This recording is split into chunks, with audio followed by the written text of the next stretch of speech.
Welcome to Science Spectrum with Don. This is the third lecture in PHY 187, the fundamentals of physics. And in today's class, we'll talk about the dimensional analysis. So there are two aspects of this. The first is the interconversion of units.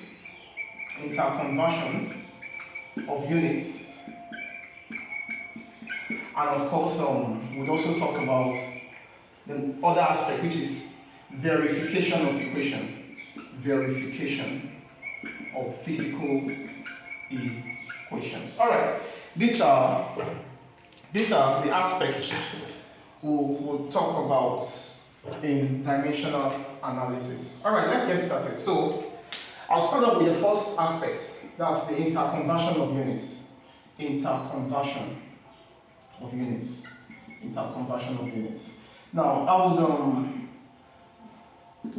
suggest that you make reference to my video, the one I did in fundamental physical quantities and the units. In that lecture, I gave a pair of equivalent statements between the English and the SI units, and of course, it will be pretty much helpful for this course. All right, now we could convert a given unit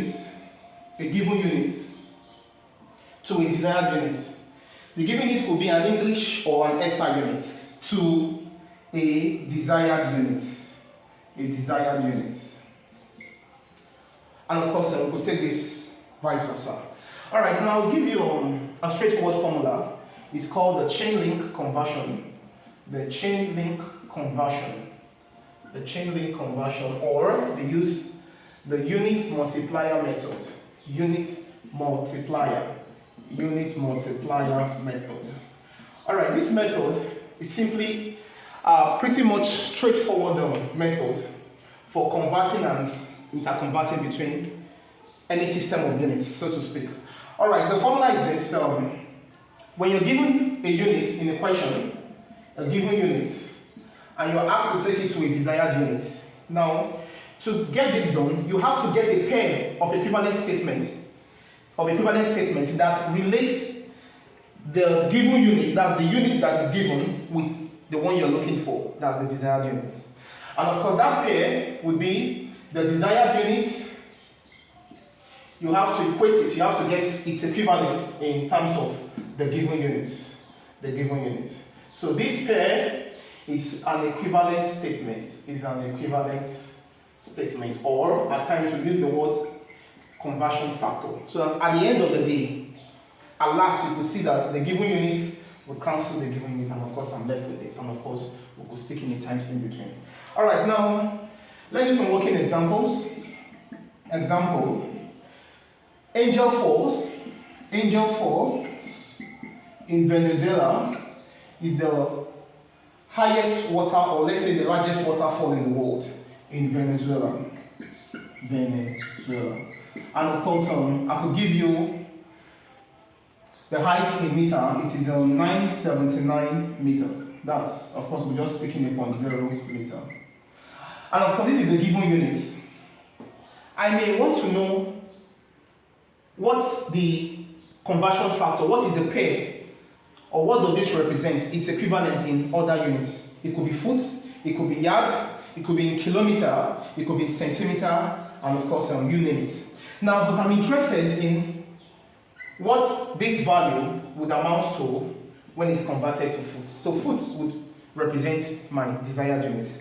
And of course, we could explore the chain link conversion or the unit multiplier method, and of course, we could get our answers. All right, so the given units, the big G, is 979.0 meter. So meter is the given unit. All right. Now, a pair of equivalent statements, I have to get this done, that links meter, that relates meter to foot. Of course, I do know that 0.305 meter is an equivalent statement to 1 foot. And of course, I'm sticking a time between. So this pair of ratio is what you see here. So you could see the units, meter and meter, could delete out, definitely.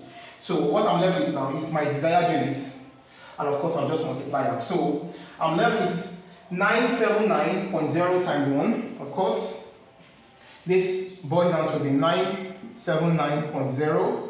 I could divide it by 0.305, and of course my desired unit remains the foot. So, straight to the point, doing the mathematics with a calculator.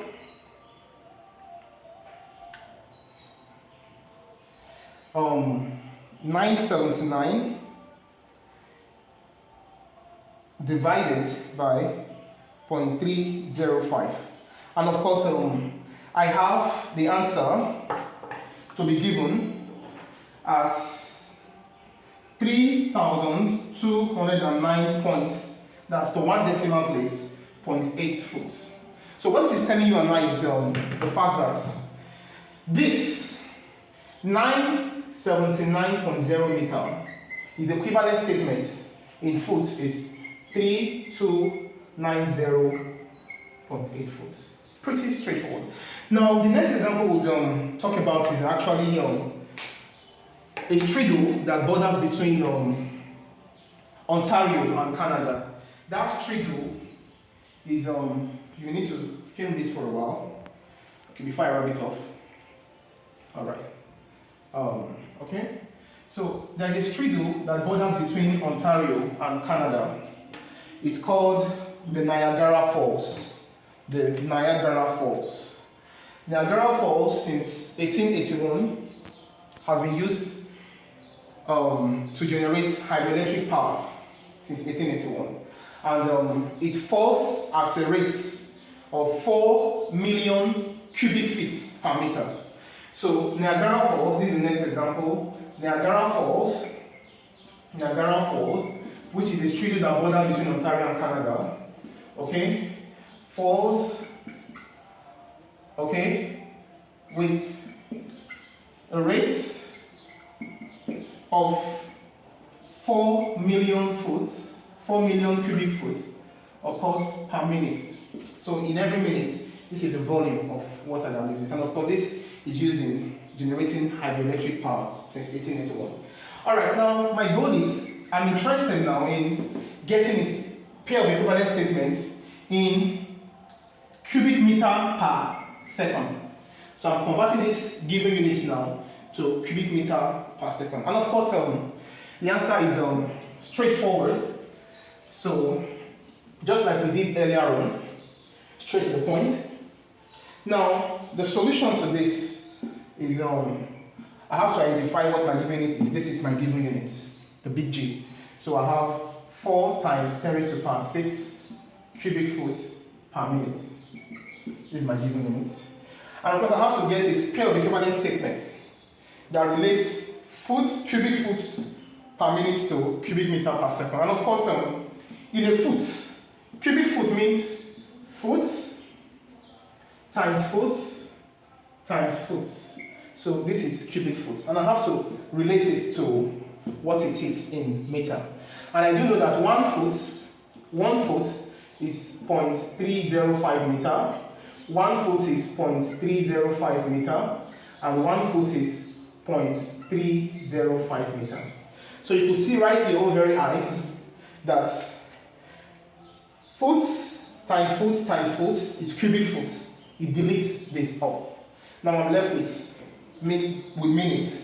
But I do know that 1 minute is equivalent to 60 seconds. So you could see right to your own very eyes that minutes would cancel out the minutes. So alas, I'm left with my desired, which is meter times meter times meter. That will give us cubic meter per second.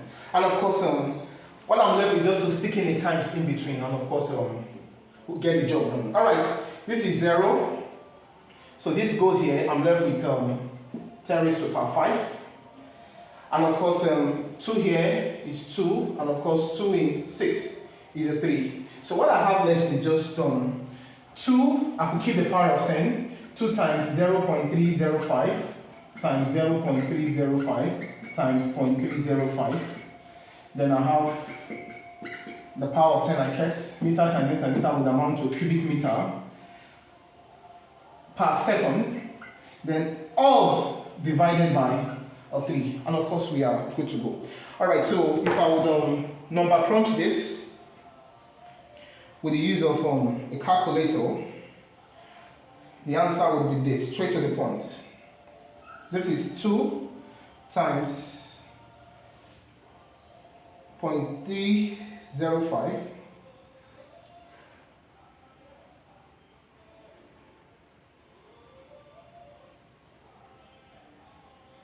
okay.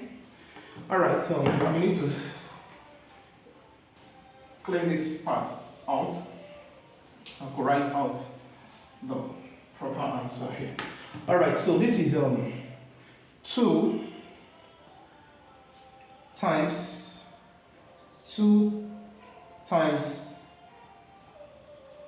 this is 2 times 0.305 times 0.305 times 0.305, and of course the answer is 0.05674525. Then of course I will divide everything by 3, divided by 3, and of course this would be in cubic meter per second, and of course the answer is and of course I omitted the power of 10, that's times 10 raised to the power 5. This is cubic meter per second. And of course, when you do the mathematics, you'll get 0.01891508 times 10 raised to the power 5 cubic meter per second. And of course, the power of 5, I will take this 1, 2, 3, 4, 5. And of course, this times 10 raised to the power 5 is gone. So I'm left with 1891.12345.